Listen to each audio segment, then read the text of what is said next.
ನಮಸ್ಕಾರ, welcome two news sense. ನಾನು ಜಾನ್ವಿ. ವೀಕ್ಷಕರೇ, ಕಾಂಗ್ರೆಸ್ಗೂ ಕಳ್ಳತನಕ್ಕೂ ಅವಿನಾಭಾವ ಸಂಬಂಧ. ಜನರ ತೆರಿಗೆ ದುಡ್ಡನ್ನು ನುಂಗಿ ತೇಗದೇ ಇದ್ದರೆ ಬಹುಶಃ ರಾತ್ರಿ ಸರಿಯಾಗಿ ನಿದ್ದೆ ಬರೋದಿಲ್ವೇನೋ. ಅಡಿಯಿಂದ ಮುಡಿವರೆಗೆ ಇದ್ದಿದ್ದೇ ಕಳ್ಳತನ. ಸದ್ಯ ರಾಜ್ಯದ ಮುಖ್ಯಮಂತ್ರಿಯನ್ನೇ ಭ್ರಷ್ಟಾಚಾರದ ಆರೋಪ ಹಿಂಡು ಹಾಕ್ತಾ ಇದೆ. ತನಿಖೆಗೆ ಹೋಗೋಕೆ ಸಿದ್ದರಾಮಯ್ಯ ಹಿಂದೇಟು ಹಾಕ್ತಾ ಇದ್ದಾರೆ. ಇನ್ನು DCM DK ಶಿವಕುಮಾರ್ ಕೂಡ ಜಾಮೀನಿನ ಮೇಲೇ ಹೊರಗಿರೋದು. ಈ ಹೊತ್ತಲ್ಲಿ ಕಾಂಗ್ರೆಸ್ ನಾಯಕಿ ಕರೆಂಟ್ ಕಳ್ಳತನ ಮಾಡಿಕೊಂಡು ಸಿಕ್ಕಿಬಿದ್ದಿದ್ದಾರೆ. ಹಾಗೆ ನೋಡಿದರೆ ಕರ್ನಾಟಕದಲ್ಲಿ 5 ಗ್ಯಾರಂಟಿಗಳನ್ನು ಕಾಂಗ್ರೆಸ್ ನೀಡಿದೆ. ಅದರಲ್ಲಿ ಗೃಹಜ್ಯೋತಿ ಕೂಡ ಒಂದು.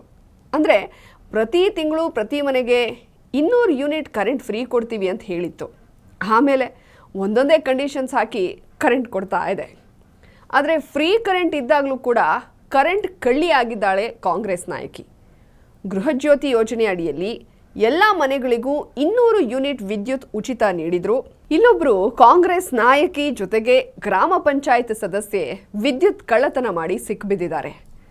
ಸರ್ಕಾರದಿಂದ ರಾಜ್ಯದ ಎಲ್ಲ ಬಡ ಮತ್ತು ಮಧ್ಯಮ ವರ್ಗದ ಜನತೆಗೆ ಅನುಕೂಲ ಕಲ್ಪಿಸೋ ನಿಟ್ಟಿನಲ್ಲಿ ಪ್ರತಿ ಮನೆಗೆ ತಲಾ 200 ಯೂನಿಟ್ವರೆಗೆ ಉಚಿತ ವಿದ್ಯುತ್ ನೀಡೋ ಗೃಹಜ್ಯೋತಿ ಯೋಜನೆ ಸೇರಿದಂತೆ ಪಂಚ ಗ್ಯಾರಂಟಿ ಯೋಜನೆಗಳನ್ನು ಜಾರಿಗೊಳಿಸಿದೆ.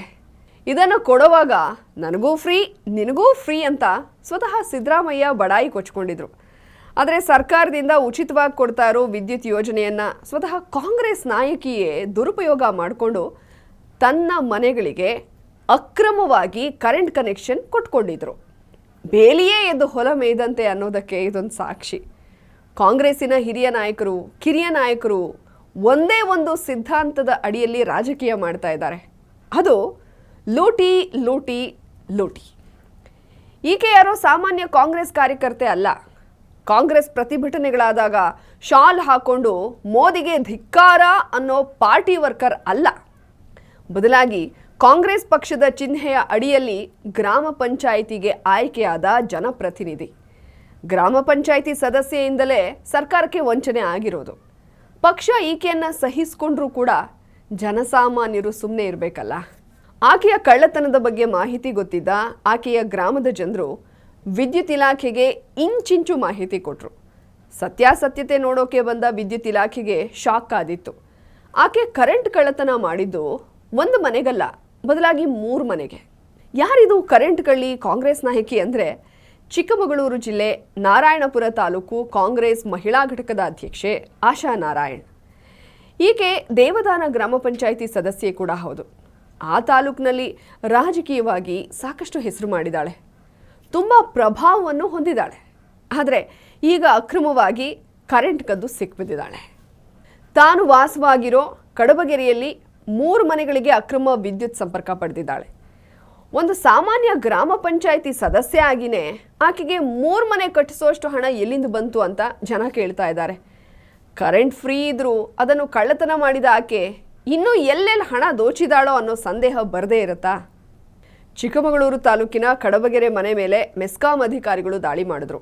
ಆ ವೇಳೆ ಕಾಂಗ್ರೆಸ್ನ ಕರೆಂಟ್ ಕಳ್ಳಿ ನಾಯಕಿ ಅಕ್ರಮವಾಗಿ ತನ್ನ 3 ಮನೆಗೆ ವಿದ್ಯುತ್ ಸಂಪರ್ಕ ಪಡೆದು ಕಳ್ಳತನ ಮಾಡ್ತಾ ಇರೋದು ಬೆಳಕಿಗೆ ಬಂದಿದೆ. ಇದು ಜನರ ಆಕ್ರೋಶಕ್ಕೆ ಕಾರಣವಾಗಿದೆ. ಗ್ರಾಮ ಪಂಚಾಯಿತಿ ಸದಸ್ಯೆ ಅಂದರೆ ತನ್ನ ಗ್ರಾಮಕ್ಕೆ ಏನು ಬೇಕೋ ಅದನ್ನು ಪೂರೈಸೋದು, ಗ್ರಾಮದ ಪ್ರಗತಿಗೆ ಶ್ರಮಿಸಬೇಕು. ಆದರೆ ಈಕೆ ಕರೆಂಟ್ ಕಳ್ಳತನ ಮಾಡಿಕೊಂಡು ಗ್ರಾಮಕ್ಕೆ ಅನ್ಯಾಯ ಮಾಡಿದ್ದಾರೆ. ಇಂಥವರಿಗೆ ದಂಡ ಅಷ್ಟೇ ಅಲ್ಲ, ಜೈಲು ಶಿಕ್ಷೆ ಕೂಡ ಆಗಬೇಕು. ಆಶಾ ನಾರಾಯಣ್ ಅವರು ಗ್ರಾಮ ಪಂಚಾಯತ್ ಸದಸ್ಯೆ ಆಗಿರೋದ್ರಿಂದ ಸ್ಥಳೀಯ ಅಧಿಕಾರಿಗಳ ಕ್ರಮಕ್ಕೆ ಆಕೆ ಬಗ್ಗಿರಲಿಲ್ಲ. ತನಗೆ ಅವ್ರು ಗೊತ್ತು ಇವ್ರು ಗೊತ್ತು ಅಂತ ಅಧಿಕಾರಿಗಳ ಮೇಲೆ ದರ್ಪ ತೋರಿಸಿದ್ರು. ಕೆಳ ಹಂತದ ಅಧಿಕಾರಿಗಳು ಸಹಜವಾಗಿ ಭಯ ಪಡ್ತಾರೆ.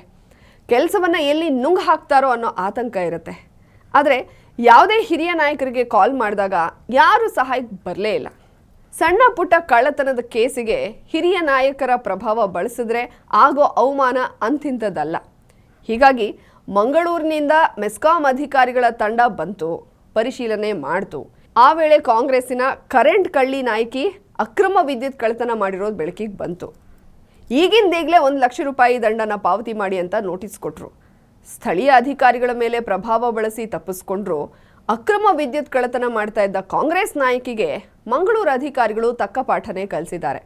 ಆದರೆ ಈ ವಿಚಾರ ರಾಜ್ಯ ರಾಜಕಾರಣದಲ್ಲಿ ಭಾರಿ ಚರ್ಚೆಗ್ರಾಸವಾಗಿದೆ. ಇನ್ನು ಕಾಂಗ್ರೆಸ್ ಸರ್ಕಾರದಿಂದಲೇ ಗ್ಯಾರಂಟಿ ಯೋಜನೆಗಳನ್ನು ದುರುಪಯೋಗ ಮಾಡಿಕೊಂಡಿರೋದಕ್ಕೆ ಟೀಕೆಗಳು ವ್ಯಕ್ತವಾಗ್ತಾ ಇದೆ.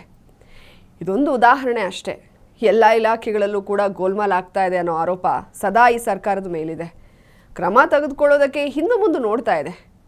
ಕಳ್ಳ ನಾಯಕರ ರಕ್ಷಣೆನೇ ನಮ್ಮ ಆದ್ಯತೆ ಅನ್ನೋ ಸಿದ್ಧಾಂತವನ್ನು ಕಾಂಗ್ರೆಸ್ ಪಾಲಿಸ್ಕೊಂಡು ಬರ್ತಾ ಇರೋದು ಕನ್ನಡಿಗರ ದುರಂತ. ನಿಮ್ಗೇನು ಅನಿಸುತ್ತೆ? ನಿಮ್ಮ ಅನಿಸಿಕೆ ಅಭಿಪ್ರಾಯಗಳನ್ನು ಕಮೆಂಟ್ ಬಾಕ್ಸ್ನಲ್ಲಿ ತಿಳಿಸಿ. ನ್ಯೂಸ್ ಸೆನ್ಸ್ ನಿಮಗೆ ಇಷ್ಟ ಆಗಿದ್ದರೆ ಲೈಕ್ ಮಾಡಿ, ಶೇರ್ ಮಾಡಿ. ನೀವಿನ್ನೂ ನಮ್ಮ ಟಿವಿ ವಿಕ್ರಮ ಚಾನಲ್ಗೆ ಸಬ್ಸ್ಕ್ರೈಬ್ ಆಗಿಲ್ಲ ಅಂದರೆ ಈ ಕೂಡಲೇ ಸಬ್ಸ್ಕ್ರೈಬ್ ಆಗಿ. ಇದಾಗಿತ್ತು ಇವತ್ತಿನ ನ್ಯೂಸ್ ಸೆನ್ಸ್. ನೋಡ್ತಾ ಇರಿ ಟಿವಿ ವಿಕ್ರಮ. ದೇಶ ನಿಮ್ಮ ಕೈಯಲ್ಲಿ, ಅಂದರೆ ನಮ್ಮೆಲ್ಲರ ಕೈಯಲ್ಲಿ. ಟಿವಿ ವಿಕ್ರಮ, ದೇಶ ನಿಮ್ಮ ಕೈಯಲ್ಲಿ. ಈ ಕಾರ್ಯಕ್ರಮ ನಿಮಗೆ ಇಷ್ಟ ಆಗಿದ್ದಲ್ಲಿ ಲೈಕ್, ಶೇರ್ ಹಾಗೂ ಕಮೆಂಟ್ ಮಾಡಿ. ಟಿವಿ ವಿಕ್ರಮದ ಕಾರ್ಯಕ್ರಮಗಳನ್ನು ನಿರಂತರವಾಗಿ ವೀಕ್ಷಿಸಲು ಸಬ್ಸ್ಕ್ರೈಬ್ ಮಾಡಿ, ಬೆಲ್ ಐಕನ್ ಒತ್ತಿ.